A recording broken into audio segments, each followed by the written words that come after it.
اعلان غدیر کا بیان۔ الحمدللہ رب العالمین۔ ہم اللہ تعالیٰ کی حمد و ثنا بیان کرتے ہیں، اسی سے مدد اور مغفرت چاہتے ہیں۔ درود و سلام ہو ہمارے آقا رحمت للعالمین محمد اور ان کی پاک آل و اصحاب پر۔ اما بعد، میرے عزیز بھائیوں اور بہنوں، آج کا ہمارا موضوع ہے اعلان غدیر۔ یہ اسلامی تاریخ کا ایک اہم واقعہ ہے جس میں مسلمانوں کے وبھن مسلکوں میں الگ الگ درشٹیکون سے دیکھا اور سمجھا جاتا ہے، لیکن یہ بات سب مانتے ہیں کہ غدیر خم میں رسول اللہ صلی اللہ علیہ وسلم نے ایک بڑا اور یادگار خطبہ دیا تھا جس نے امت کے لیے مہتوپورن سندیش چھوڑا۔ ہجرت کے 10ویں سال جب رسول اللہ صلی اللہ علیہ وسلم نے اپنا آخری حج ادا کیا، جسے فیئرویل پلگریمیج کہا جاتا ہے، جو واپسی کے سفر میں مکہ اور مدینہ کے بیچ ایک جگہ غدیر خم پر قافلہ رکا۔ یہ استھان گرم ریگستانی علاقے میں تھا جہاں مسافر اکثر الگ الگ راستوں کی طرف روانہ ہو جاتے تھے۔ روایتوں کے مطابق رسول اللہ صلی اللہ علیہ وسلم نے لوگوں کو جمع ہونے کا حکم دیا۔ جو آگے نکل گئے تھے انہیں بلایا گیا اور جو پیچھے تھے ان کا انتظار کیا گیا۔ پھر آپ نے ایک خطبہ ارشاد فرمایا جس میں اللہ کی حمد و ثنا کے بعد امت کو تقویٰ، قرآن اور دین کی مضبوطی سے قائم رہنے کی نصیحت کی۔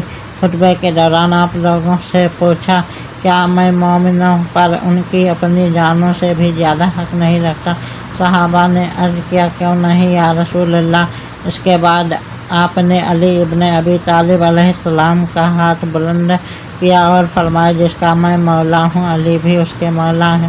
پھر آپ نے دعا کی، اے اللہ، جو علی سے دوستی رکھے تو اس سے دوستی رکھ، اور جو ان سے دشمنی کرے تو ان سے دشمنی رکھ۔ میرے بھائیوں، یہی وہ جملہ ہے جو اعلان غدیر کا مرکزی حصہ مانا جاتا ہے۔ اس بیان کی تفسیر اور مفہوم کے بارے میں مسلمانوں کے بیچ رگرائے پائی جاتی ہے۔ کچھ اسے حضرت علی علیہ السلام کی ولایت اور نیترتو کے اعلان کے روپ میں دیکھتے ہیں، جبکہ کچھ ان سے ان کی فضیلت، محبت اور سمان کے اظہار کے روپ میں سمجھتے ہیں۔ لیکن اس بات میں کوئی شک نہیں کہ رسول اللہ صلی اللہ علیہ وسلم نے حضرت علی علیہ السلام کی مہانتا اور ان کے مقام کو سب کے سامنے بیان کیا۔ حضرت علی علیہ السلام اسلام کے شروعاتی ماننے والوں میں سے تھے۔ انہوں نے ہر مشکل وقت میں رسول اللہ صلی اللہ علیہ وسلم کا ساتھ دیا۔ وہ علم، بہادری، عبادت، انصاف اور تقویٰ میں بلند مقام رکھتے تھے۔ غدیر کے میدان میں ان کے بارے میں رسول اللہ صلی اللہ علیہ وسلم کا بیان ان کی عظمت اور اہمیت کو اجاگر کرتا ہے۔ آج ہمیں اعلان غدیر سے کیا سبق ملتا ہے؟ سب سے پہلا سبق ہے محبت اور وفاداری۔ ہمیں اہل بیت سے محبت کرنی چاہیے۔ اہل بیت یعنی رسول اللہ صلی اللہ علیہ وسلم کا پاک خاندان امت کے لیے عزت اور احترام کا کیندر ہے۔ ان کی سیرت، ان کا علم اور ان کا تقویٰ ہمارے لیے مشعل راہ ہے۔ دوسرا سبق ہے اتحاد۔ غدیر کے واقعہ کو بیان کرتے ہوئے ہمیں ایک دوسرے کے عقیدوں اور درشٹیکون کا سمان کرنا چاہیے۔ اسلام میں ہمیں بھائی چارے، انصاف اور آپسی سمان کی تعلیم دیتا ہے۔ اگر کسی مسئلے رائے کا فرق ہے تو اسے علم، ادب اور حکمت کے ساتھ سمجھنا چاہیے۔ تیسرا سبق نیکی کی قیادت کا احترام۔ رسول اللہ صلی اللہ علیہ وسلم نے اپنی امت کو یہ سکھایا کہ جو لوگ علم، تقویٰ اور اخلاق میں آگے ہوں ان کا سمان کیا جائے اور ان سے سیکھ حاصل کی جائے۔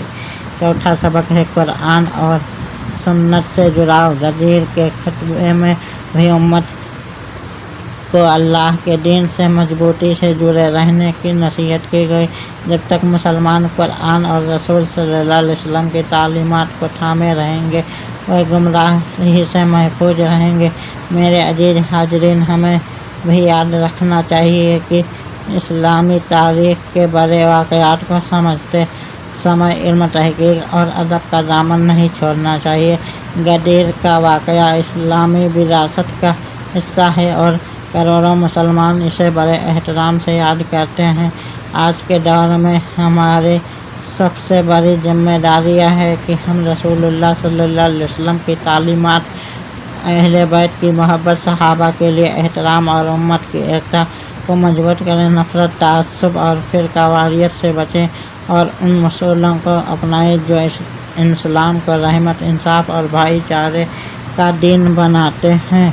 آئیے دعا کریں۔ اے اللہ، ہمیں اپنے دین کو صحیح طور پر سمجھنے کی توفیق عطا فرما، ہمیں قرآن اور سنت پر چلنے والا بنا، ہمیں اہل بیت سے سچی محبت اور تمام نیک بندوں کا احترام کرنے کی توفیق دے، ہمارے دلوں میں اتحاد، بھائی چارہ اور محبت پیدا فرما، امت مسلمہ کی مشکلوں کو آسان فرما اور ہمیں حق پر قائم رکھ۔ ربنا تقبل منا انک انت السمیع العلیم وآخر دعوانا ان الحمد للہ رب العالمین۔